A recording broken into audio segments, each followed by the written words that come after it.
Good morning, RV aficionados. I'm Dirk with Making Miracles, and this morning we're talking nothing but tires.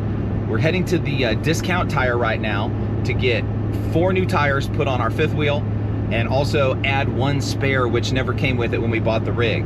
We're going to talk about what kind of tires to buy. We're going to talk about how much they should be inflated. We're going to talk about what kind of jack do you need to carry in your vehicle as you're driving down the road. I think way too many people go on the road today with equipment that is insufficient for changing a tire on their rig. So we're going to go through all of those and hopefully a little bit more, and we're all going to learn something today. Let's get to Discount Tire.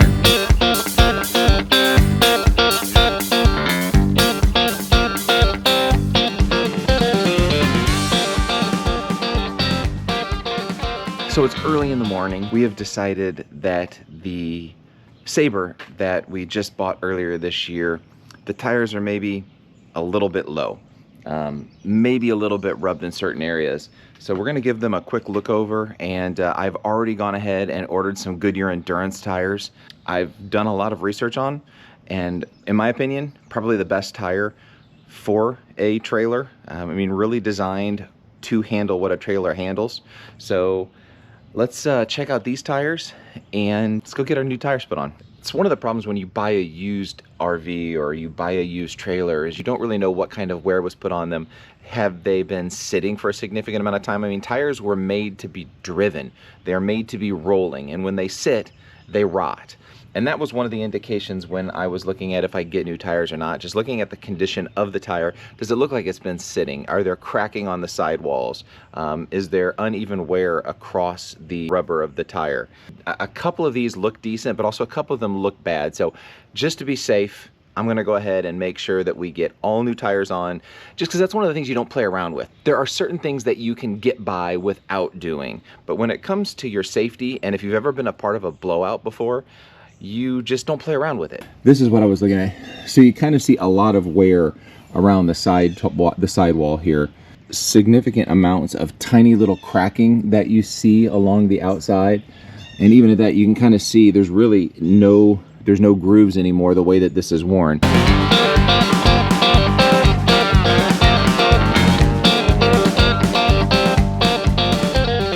We are loaded up and we're on the road. I didn't say where we're going, or I guess where I'm going to get the tires done. I really do like Discount Tire. I've used them on Fritter, which was our previous Class A motorhome. They just do a really good job. The other bonus that I think is that they're pretty much warranted throughout the entire United States. So if you are traveling and you need to get something done on a tire, or there's something that's not right, chances are you're only a few miles within a Discount Tire where they have your records on file. They usually have fairly decent sized parking lots, although I would go on and Google Map exactly what it looks like, because there are a couple that I have not been able to get into. So let's get to Discount Tire, let's get these new tires on, and afterwards I'm going to go ahead and update you on what the total cost was, what exactly it was that we got, and why we did what we did. So we'll see you at Discount Tire.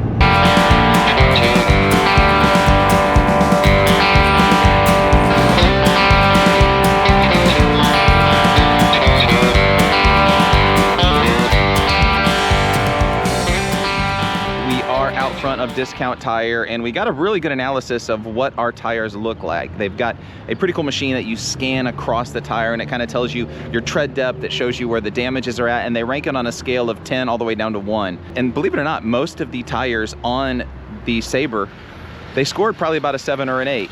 So we're not in bad shape, but here's the thing. There is still a little bit of dry rot on those, and I would much rather have them replaced than not have anything at all. But they did make a good suggestion though. We're taking the best tire of the 4 and we're using that as the spare, and then we're just replacing the 4 tires. So it's saving me a little bit of money. The other thing that they noticed on Whitey Ford here is that there looks like some wear and some damage on the backside of this tire over here. And so we are taking the spare from underneath Whitey Ford, which is a 10, and replacing it with the 3.5 or the 4 that's sitting up there. So that way I at least have a spare, even though it's not necessarily completely roadworthy. It's gonna get me where I need to go if I do have to change it out. Pretty cool suggestion, and it saved me a little money.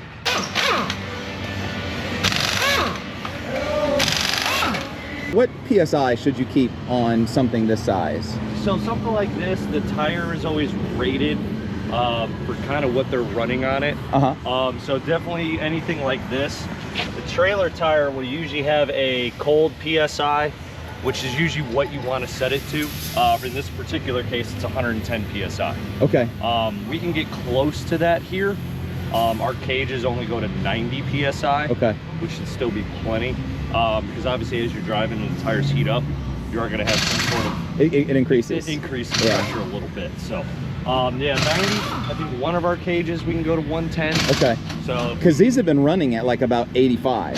Yeah. So we're saying that was probably low. That was probably a little low than probably what the manufacturer for the weight on this thing wants the tires to be at.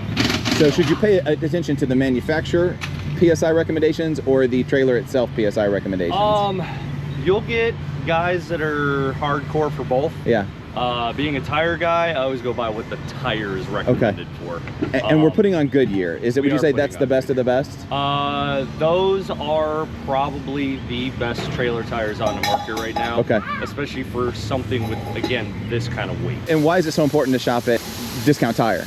Probably the biggest thing for us is obviously if you're traveling, we have a network of about 1,600 stores across the country. So you're always close to something. We're always close to something. And like repairs and things like that it's always free. Yeah, it's always free. Yeah, makes sense. Yeah, we don't charge for any of the repairs. You know, if you go to any Discount Tire in the country traveling and you have something you need, we're pretty much off of every major highway or every major city. That's why we like it, because we're all over the US.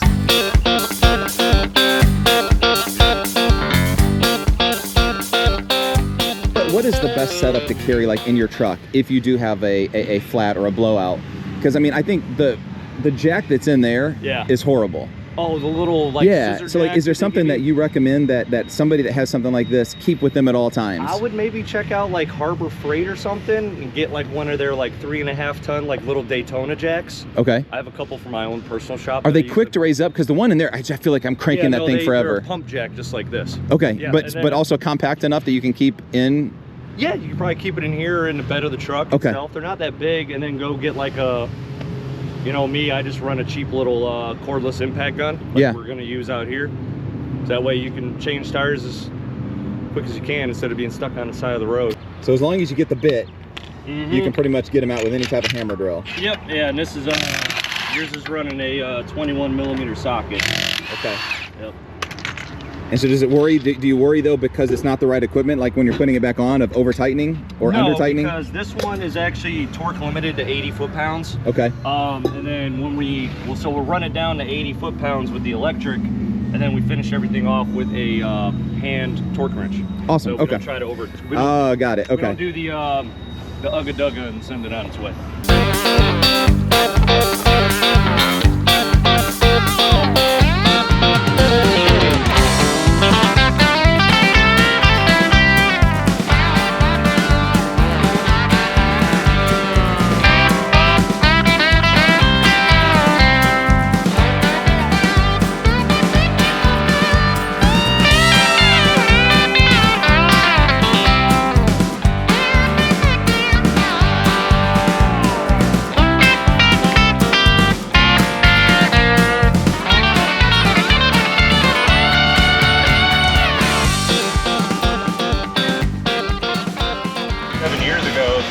My tire pressure on my trailers. I know.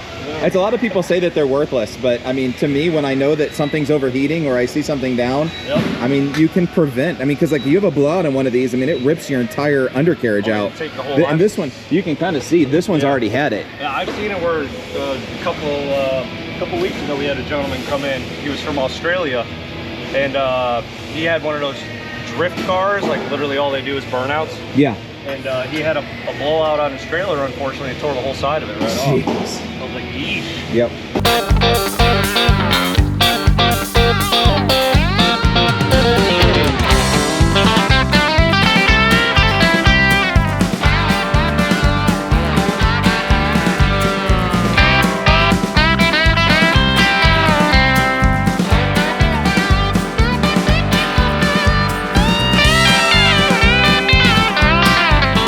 So we're just about finished here at Tire Discount. They've got all 4 of the new tires on the Sabre. We are just swapping out the spare right now. It was a great experience. These guys are absolute professionals. They're fun to work with. They are knowledgeable. You ask them any questions, they know the answers. A lot of people maybe just say they know the answers, but I think when you ask these guys and they tell you, you can probably take them to the bank. So let's get in the truck and I'll tell you a little bit about what it cost to get these replaced.